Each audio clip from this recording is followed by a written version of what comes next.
আসামে দেখছেন এনআরসি কত লোক মারা গেছে। আমি দুঃখিত যে আমার বাংলাতেও 6 জন মারা গেছে এনআরসির ভয়ে। কোন মিডিয়া পার্টিকুলারলি বসে টিআরপি রেট বাড়াবার জন্য খুব অপপ্রচারও করছেন।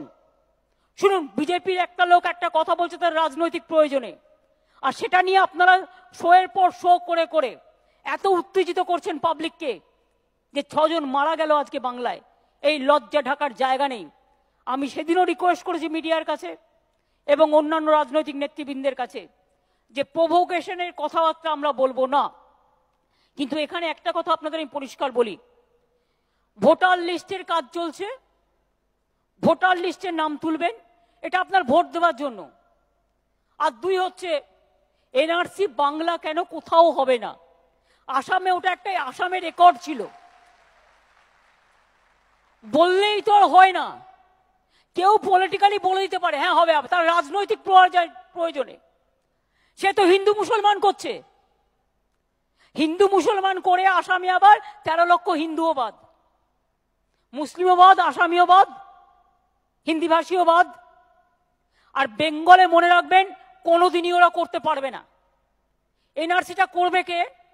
করলে তো রাজ্য সরকারের মেশিনারি চাই, আমরা তো কোনো দিন করতে দেব না, এটা মাথায় রাখবেন। চিন্তা করার কি আছে? কে বলেছে আপনাদের 1971 সালের কাগজ খুঁজে বের করুন? কারা বলছে এসব? যারা বলছে সেই টিভি দেখবেন না, সেই টিভি চ্যানেল দেখবেন না। বিজেপির কথায় যারা টিআরপি রেট তুলছে, আপনাকে ভয় দেখিয়ে টিভি দেখতে বাধ্য করছে তার রেট বাড়াবার জন্য, তুলবেন না। মনে রাখবেন, কারো যদি বন্যায় কোনো কাগজ হারিয়ে যায়, কারো ঘর যদি পুড়ে গেল, কোনো কাগজ হারিয়ে গেছে, তাতে কি আছে? একটা করে এফআইআর করে রাখলেই তো হয়। বুদ্ধি খরচ করুন। অনেক জায়গাতেই বাংলায় বন্যা হয়েছে, অনেক জায়গাতেই কারো না কারো ঘরে কখনো আগুন লেগেছে। এগুলো নিয়ে বাংলার গভর্নমেন্ট, মনে রাখবেন আমাদের সব কিছু আছে। যে কোনো একটা ডকুমেন্ট থাকলেই ভোটার লিস্টে আপনার নাম উঠতে পারে। আইদার আপনার জমি, অর আপনার বাড়ি, অথবা রেশন কার্ড, অথবা ব্যাংকের কাগজ, অথবা ড্রাইভিং লাইসেন্স, অথবা আপনার যে কোনো একটা কাগজ হলে হয়ে যায়। কে বলেছে আপনাদের এসব? 1971 সাল। আমার মায়ের নাম চাইলে আমি দিতে পারবো 1971 সালের জন্মের সার্টিফিকেট? আমি কোত্থেকে দেবো আমার মায়ের জন্মের সার্টিফিকেট? তো আপনারা কেন চিন্তা করছেন বলুন তো? এক কথা কবার করে বলবো, প্লিজ বিশ্বাস রাখুন, আমার মায়ের যদি বার্থ সার্টিফিকেট চায় আমি দিতে পারবো। কোত্থেকে দেবো? আমি নিজেও তো মাটির ঘরে জন্মেছি, আমি স্কুলের সার্টিফিকেট দিতে পারবো। তো আমরা কেউ স্বাধীন নই? এদেশের স্বাধীন নই? এত ভয় পাওয়ার কি আছে?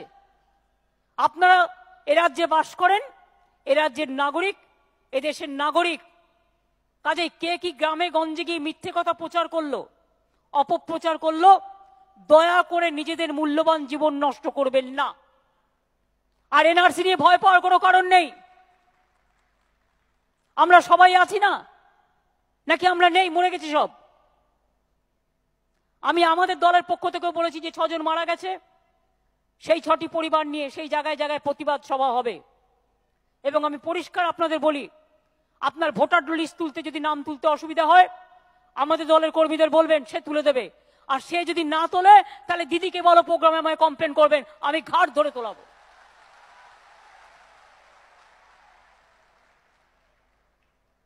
এমএলএ কাছে গিয়ে বলবেন আমার নাম তুলছে না, আমার কাগজ নেই, এটা আমাকে দেখে দিন। সে দরকার হলে বিডিও অফিস থেকে জোগাড় করে দেবে। আর যার কাগজ হারিয়ে গেছে একটা এফআইআর করলেই তো হয়। অত চিন্তা করার কোনো কারণ নেই। সুতরাং নিজের জীবন এভাবে নষ্ট করবেন না। কারো রাজনৈতিক খেলায় আপনারা কেন মাথা নত করছেন? বিহারের চিফ মিনিস্টার বলে দিয়েছে বিহার में नहीं होगा, तो बिहार में नहीं होगा तो बंगाल में क्यों होगा?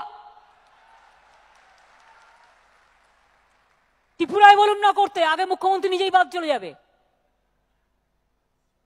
এত সস্তা নয়। সুতরাং